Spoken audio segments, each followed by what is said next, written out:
बिस्मिल्लाहिर्रहमानिर्रहीम। अस्सलाम वालेकुम। सैयद याह्या हुसैनी आप तमाम देखने वालों की खिदमत में हाजिर है। सबसे पहले आप तमाम लोगों की चाहत मोहब्बत खुलूस का बेहद शुक्रिया जो हमारे साथ कनेक्ट हैं और चैनल को सब्सक्राइब कर रहे हैं। पाकिस्तान टीम आगा सलमान की क़यादत में 5 T20 मैचों की सीरीज़ का दूसरा मैच खेलने के लिए डनेडन और अब से चंद घंटे के बाद दूसरा T20 मैच।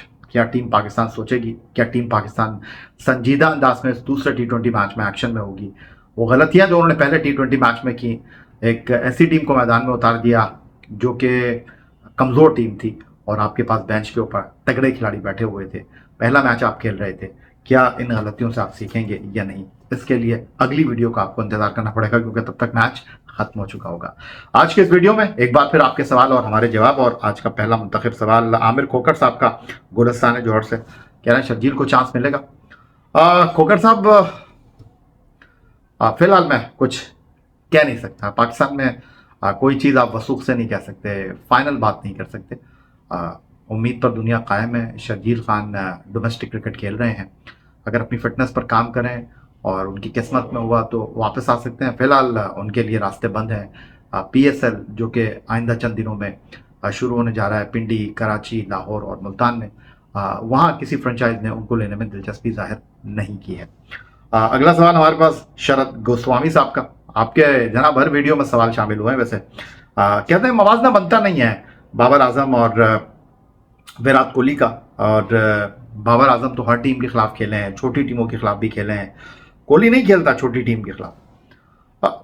गोस्वामी साहब, इस बुनियाद पर अगर आप मवाजना करने की बात कर रहे हैं तो मैं यहाँ थोड़ा सा आपसे इत्तेफाक नहीं करूँगा, क्योंकि ये फैसला बाबर आजम का नहीं, टीम मैनेजमेंट का है, सिलेक्शन कमेटी का है, क्रिकेट बोर्ड का है कि उनको खेलना है या नहीं खेलना है। कोई खिलाड़ी मैच छोड़ना नहीं चाहता। भारत के पास ये ऑप्शन है कि वो छोटी टीमों के खिलाफ अपनी बेंच स्ट्रेंथ को ट्राई करते हैं, कप्तान बदल देते हैं। पाकिस्तान में ऐसा नहीं होता है, तो ये मवाजना आप जो बोल रहे हैं वो नहीं बनता मेरा ख्याल में। अगला सवाल हमारे पास दनीश का है। कहते हैं ईशान किशन, सुरेश अय्यर, उनके डोमेस्टिक कॉन्ट्रैक्ट ख़त्म किए गए। डोमेस्टिक क्रिकेट ना खेलने की वजह से उनके कॉन्ट्रैक्ट को ख़त्म किया गया। और कहते हैं कि PCB में ये जनाब हिम्मत नहीं है कि वो अपने बड़े खिलाड़ियों की कारकर्दगी के ऊपर जो है वो कॉन्ट्रैक्ट को ख़त्म करें। दनेश, आपकी राय है ये, और जब हम चीज़ों को देखते हैं और उनकी बुनियाद पर हम गुफ्तगू करते हैं तो उस तनाजुर में तो फिर आप ये बात कर सकते हैं।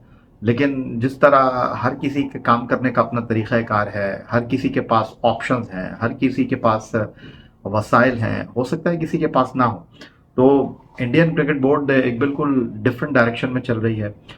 हमारा जो मामला है, हमारे पास ये नहीं कहूँगा कि पुल ऑफ प्लेयर नहीं है। हाँ, यहाँ पर थोड़े मामला कदर मुख्तलिफ हैं। और यहाँ पर अगर मैं कहूँ कि कुछ चीज़ों में हम पीछे दिखाई दे रहे हैं, तगड़े फैसले करने के हवाले से, प्रोफेशनलिज्म के हवाले से, right man for the right job के हवाले से। तो ये मैं ज़रूर कहूँगा कि यहाँ पर ये चीज़ें हैं। और जो भारत ने किया डोमेस्टिक क्रिकेट ना खेलने पर अय्यर का, और उसके साथ ईशान किशन का उन्होंने, दनेश जिस तरह आपने कहा कि कॉन्ट्रैक्ट ख़त्म किया, एक अच्छा एग्जाम्पल उन्होंने कायम किया। और अगर पाकिस्तान का दूसरा क्रिकेट बोर्ड भी इस तरह की कोई चीज़ करता है तो उसको सेकंड करना चाहिए। एक अच्छी अगर चीज़ है तो चाहे वो कोई भी क्रिकेट बोर्ड करे, उसको अप्रिशिएट करना चाहिए। मारिया कहती हैं शादाब और आगा की जगह टीम में बनती नहीं है। तो मारिया, शादाब भी टीम में है, आगा भी टीम में है, और शादाब के ऊपर बड़ी बात हो गई है। और आपने जो गुफ्तगू की है सलमान आगा, मेरे लिए थोड़ा सा इस एतबार से सरप्राइज़ है कि वो पिछली सीरीज़ में साउथ अफ्रीका के एक मैच में खेले नहीं थे और अब वो खेल रहे हैं तो कप्तान है, और जो कप्तान था वो बाहर है। ये हमारे पास ही होता है माजरत के साथ, जो कप्तान है वो टीम में नहीं होता, जो टीम में नहीं होता वो कप्तान होता है। और बाकी रही शादाब, उसके ऊपर तो बहुत सारी बातें हो चुकी हैं, उसके लिए बड़ा इंपॉर्टेंट ये टूर है। तो देखिए, कोई खिलाड़ी नहीं चाहता, मेरे ख्याल है कोई मैनेजमेंट नहीं चाहती, कोई बोर्ड नहीं चाहता कि वो जनाब एवरेज परफॉर्मेंस दें, ऐसी परफॉर्मेंस दें जिस पर तनकीद हो। हर कोई अपना अच्छा करने की कोशिश करता है, लेकिन रिजल्ट लोगों के हाथ में होते नहीं हैं। शानी मुगल कहते हैं नए लड़कों के साथ नाइंसाफ़ी हो रही है, गैर मुल्की सीरीज़ में खिलाकर सीनियर को जो है वो छोटी टीमों के खिलाफ मौका दिया जाता है, लेकिन जब बड़ी टीमें आती हैं तो वहाँ पर आप नए लड़कों को टीम में शामिल करके जो है उनके करियर के साथ खेलवाड़ करते हैं।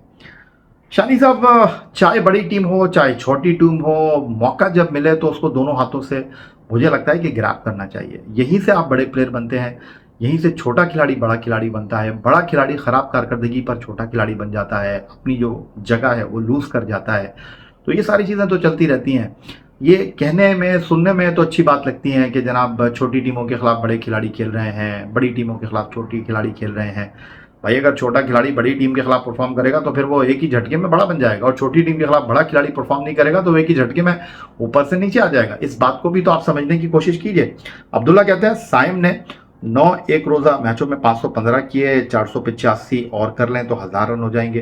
तो इसमें तो कोई दूसरी राय ही नहीं है, लेकिन फिलहाल तो अब्दुल्ला साहब वो टीम में नहीं है। जाजेब कहते हैं आगा 3 पर कैसे खेल रहा है, हारिस का ओपन करना समझ से बाहर है। जावेद साहब, आगा 3 पर मेरा भी थोड़ा सा यहाँ पर सवाल है कि आगा की जगह बनती नहीं है नंबर 3 पर। अच्छा होता कि वो नंबर 5 पर खेलते, साउंड सिक्योर आते। नंबर 4 पर मुझे लगता है कि उस्मान को खेलना चाहिए था। बहरहाल टीम मैनेजमेंट का फैसला है। फिलहाल मुझे लगता है कि आगा नंबर 3 पर ही आपको खेलते हुए दिखाई देंगे। दही हारिस की बात इंपॉर्टेंट सीरीज़ है उनके लिए, क्योंकि मैं उनके रिकॉर्ड देख रहा था 10 T20 मैचों में 125 गेंदों पर 105 रन। बिल्कुल भी जस्टिफाई नहीं कर रहे हारिस। टैलेंट है, एहलियत है, सलाहियत है, लेकिन इस तरह नहीं चलेगा मेरा ख्याल है। आतिफ अहमद साहब कहते हैं कि बड़ी दिल दुखाने वाली परफॉर्मेंस है, हर जगह तनकीद हो रही है और तनकीद जो है वो बिल्कुल बजा है, बिल्कुल ठीक है। इस कारकर्दगी पर तो तनकीद ही बनती है। आतिफ अहमद साहब, ये उसूल है, जो चीज़ ऊपर जाती है वो नीचे भी आती है। आप अच्छा करेंगे तो लोग आपकी तारीफ करेंगे, आपसे अच्छा नहीं होगा तो लोग आपके ऊपर तनकीद करेंगे। और आपने खुद कह दिया कि परफॉर्मेंस ऐसी नहीं है, तनकीद बजा है, तो मेरा कुछ कहना बनता है नहीं। फैजान साहब कहते हैं शादाब ने 2 ओवर्स में 18 रन दिए, बैटिंग में वो फ्लॉप रहे और सिर्फ वो खेल रहे हैं सकलैन मुश्ताक साहब की वजह से। नहीं, मैं यहाँ पर थोड़ा सा इत्तेफाक नहीं करना चाहूँगा आपसे। अगर सकलैन मुश्ताक साहब का इतना इन्फ्लुएंस होता तो फिर वो T20 वर्ल्ड कप के बाद ड्रॉप ही नहीं होते दोस्त। वो तो अपनी ही अदाओं पे ज़रा गौर करें। मेंटोर हैं सकलैन मुश्ताक साहब, उनके मेंटोर होने के ऊपर भी बहुत तनकीद हो रही है। बट ये एक बेहतरीन मौका है शादाब के पास, एक अच्छा खिलाड़ी है शादाब, लेकिन इस अच्छे खिलाड़ी की जो परफॉर्मेंस है वो अभी तक हमको दिखाई दे नहीं रही है। तो जब आप अच्छी परफॉर्मेंस नहीं देंगे तो आपको हर जगह से तनकीद का सामना करना पड़ेगा। अभी तो पहला मैच हुआ है, ठीक आपने बजा फरमाया, 10 रन नहीं कर सके पहले मैच में, 2 ओवर में उन्होंने 18 रन दिए। उनकी कारकर्दगी में वो फड़क नज़र आनी चाहिए जो हमको नहीं दिखाई दी। तो लेट्स सी, अभी 4 मैच बाकी हैं, फिर 3 एक रोज़ा मैच है, उसमें कुछ नए खिलाड़ी टीम में शामिल हो जाएंगे, तजुर्बेकार खिलाड़ी टीम में शामिल हो जाएंगे। तो उम्मीद पर दुनिया कायम है और उम्मीद करते हैं कि कुछ चीज़ें बेहतर होंगी। इफ्तिखार अंजुम साहब हमें कहते हैं कि उम्मीद नहीं है कि हमारी टीम जो है वो न्यूजीलैंड में कुछ कर पाएगी। हमारा हमेशा से यही रोना रहा है कि जब भी हम नए खिलाड़ियों के साथ मैदान में उतरते हैं तो हम जो है वो बिल्कुल घुटनों पर आ जाते हैं। इफ्तिखार साहब, आपकी राय हो सकती है।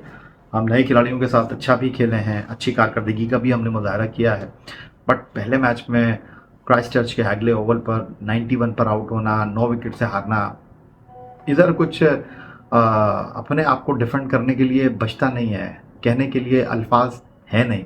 तो आप जो कहेंगे वो ठीक है और हमारी टीम अच्छा करने की कोशिश करेगी। क्रिकेट का खेल है, कभी आप जहां आपसे उम्मीद नहीं होती वहां आप कुछ अच्छा कर लेते हैं, जहां आपसे बहुत ज़्यादा तवक्कुआत होती हैं वहां पर आप तवक्कुआत पर पूरा नहीं उतरते।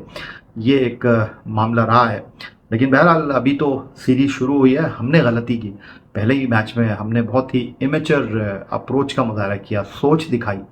हमको चाहिए ये था कि हम पहले मैच में अपनी फुल स्ट्रेंथ के साथ मैदान में उतरते, जो हमारे पास ऑप्शंस थे उनके साथ हम पूरी कुव्वत के साथ मैदान में उतरते, फिर चाहे कोई फैसला होता। उस्मान के हवाले से जैसी मेरी राय है कि हमने उनको ऑस्ट्रेलिया में खिलाया, वर्ल्ड T20 में खिलाया, न्यूजीलैंड नहीं खिलाया पहला मैच, साउथ अफ्रीका में खिलाया, जिम्बाब्वे में खिलाया। 4 पर वो खेल रहे थे, अब बाबर नहीं है, रिजवान नहीं है, तो उनको 4 पर खिलाकर देख लेना चाहिए था। 4 पर ओपनर नंबर 3 नंबर 5 जहाँ जगह बनती है उनको एक आप पूरा रन देते ना, आपने उनको नहीं खिलाया। उमैर बिन यूसुफ को आपने जिम्बाब्वे में ट्राई किया, यहाँ पर आपने उनको नहीं खिलाया। हसन नवाज को आपने खिला लिया। आपकी क्या सोच है ये तो मैं नहीं कह सकता, लेकिन जो लोग टीम चला रहे हैं उनको इन चीज़ों पर सोचना चाहिए। बॉलिंग में आपने जनाब अपने 2 फ्रंट लाइन बॉलर्स को बिठा दिया, तो फिर तो अल्लाह ही हाफ़िज़ है।